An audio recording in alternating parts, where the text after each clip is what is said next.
JEE main 26 अभी कुछ ही दिनों में है और सबसे इंपॉर्टेंट चीज़ अगर कोई मैटर करती है ना किसी एग्जाम में, वो है कि आपने फाइनल डे टेस्ट के दौरान कैसा परफॉर्मेंस किया। कई सारे ऐसे स्टूडेंट्स होते हैं जो वैसे तो बहुत अच्छा पढ़ के जाते हैं, लेकिन ड्यू टू सम एंग्जाइटी और वट एवर रीजन वो लास्ट के दिन परफॉर्म नहीं कर पाते हैं। एंड कई स्टूडेंट्स ऐसे होते हैं जिनकी प्रिपरेशन ओके ओके होती है, लेकिन वो लास्ट में एग्जाम के दिन बड़ा अच्छा करके आ जाते हैं, राइट। सो आज हम ये डिस्कस करेंगे कि कैसे टेस्ट में बेटर करना है। फर्स्ट टिप कि अभी आप जितने ज़्यादा टेस्ट दे सको उतने ज़्यादा टेस्ट दो, क्योंकि देखिए अभी आप लोग घर पे बैठ के दिन के 2 से 3 टेस्ट बहुत इजी दे सकते हो, आपकी कोचिंग वाले भी कराते होंगे, राइट। तो even now some of you can do 10 और 20 test papers before your JEE Main is actually conducted.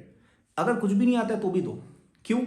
एक तो आपको एग्जाम के समय टाइम को कैसे डिस्ट्रीब्यूट करना है वो सीखने को मिलेगा, दूसरा एक्यूरेसी पे वर्क कैसे करना है वो आपको सीखने को मिलेगा, and third and most importantly आप अगर 20 टेस्ट पेपर दे देते हो जेईई मेन के एग्जाम से पहले, दिन के 2 करते हो बिल्कुल हो जाएंगे, स्पेशली जिनकी शिफ्ट थोड़ी लेट है।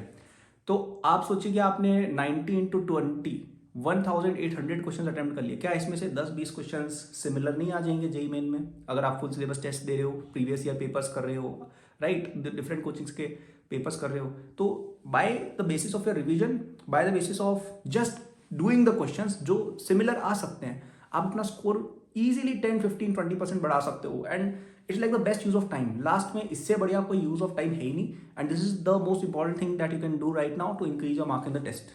सेकंड टिप जो मैं दूंगा कि एग्जाम में ना जो क्वेश्चन हार्ड लगे ना उस पर फालतू अपनी ईगो पे लेके मत करना। ये बहुत ऑब्वियस टिप है बट हर साल लोग इग्नोर करते हैं। देखो, आपने कोई एग्जाम का क्वेश्चन आपने कोई बहुत डिफिकल्ट बना लिया, उसके कोई आपको एक्स्ट्रा नंबर नहीं मिलने वाले। You are not going to become some superhero by difficult question मैंने 10 मिनट देखे नहीं। No, this no point of it, every question has the same weightage.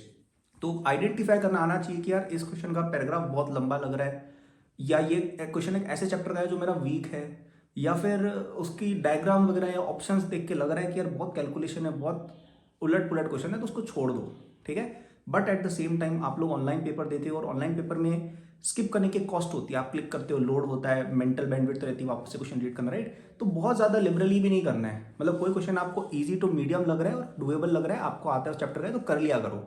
जैसे केमिस्ट्री से आप शुरू कर सकते हो, वो ईजी रहता है। तो केमिस्ट्री में यूजली 30 में से 15 to 20 क्वेश्चन डुएबल होते हैं, जिसको आता है उसको, राइट। मतलब आपको जो आता है वो आप कर लो एक बार, उसमें आप बार बार ऐसे स्किप स्किप स्किप करो, वो भी अच्छी स्ट्रैटेजी नहीं है।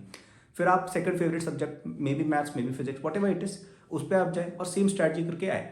फर्स्ट राउंड आपको बिल्कुल ऐसा करने की कोशिश करनी चाहिए कि जितना आपको आता है उसका 50 to 60% आप करो, पूरा 100% करने की कोई जरूरत नहीं है। केवल ईजी और बिल्कुल फ्री फ्लोइंग जो हो रहा है वही करना है, ठीक है।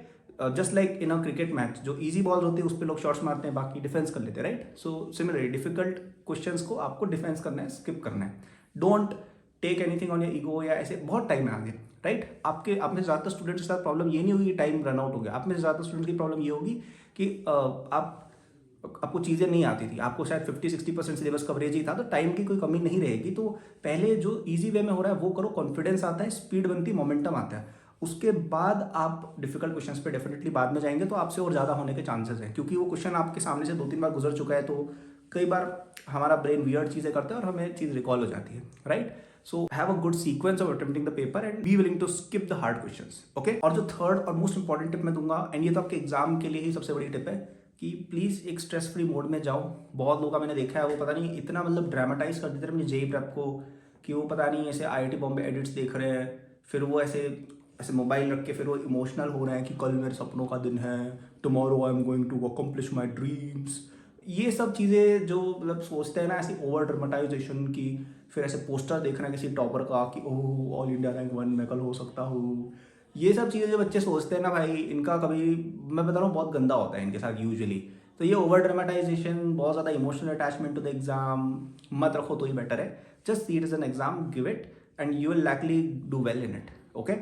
मैं पर्सनली अपनी जेई के बारे में बिल्कुल नहीं सोचता था, and I got the best possible results in it, right.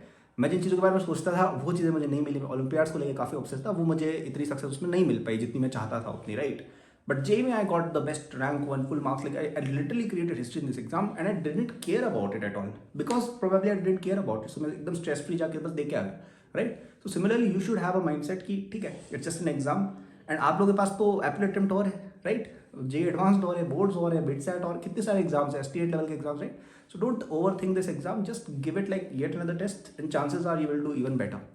तो मैं कहूँगा कि अगर आपने ये तीनों टिप्स फॉलो की जो मैंने बोली है, क्या कि बहुत सारे टेस्ट दिए, इजी क्वेश्चंस को पहले किया एंड एग्जाम को स्ट्रेस फ्री दिया, ट्रस्ट में आपका स्कोर इजीली 15 से 20% बढ़ जाएगा केवल इन तीनों चीज़ों को करके, जो आप लास्ट के कुछ दिनों में इजीली फॉलो कर सकते हो. It's not difficult at all. Okay, so just follow these and if you need more help for your January attempt and for your next attempt is well, तो आपको मेरा J26 कोर्स लेना चाहिए जो आपको 19 जनवरी तक मिल रहा है फॉर जस्ट ₹3,000. ओके, इस कोर्स में आपको रिवीजन सब कुछ कराया जाएगा, test everything is there, test papers भी मिल जाएंगे. ठीक है, ऑनलाइन सब हो जाएगा, कोई दिक्कत ही नहीं है. तो इस कोर्स को आप ले, लास्ट के भी जो आपके पास फ्यू डेज है जनवरी के, उसमें तो ये हेल्प करेगा ही. ट्रस्ट में आपको लगेगा यार कि मैंने काफ़ी नई चीज़ें सीख ली हैं. एंड एप्पल में और जेडवास में और बोर्ड्स में तो ये कारगर है ही. ठीक है, so it's a future investment as well as for your January attempt. So that's it the video. Thank you for watching. First link in description if you want to take the course. Good luck.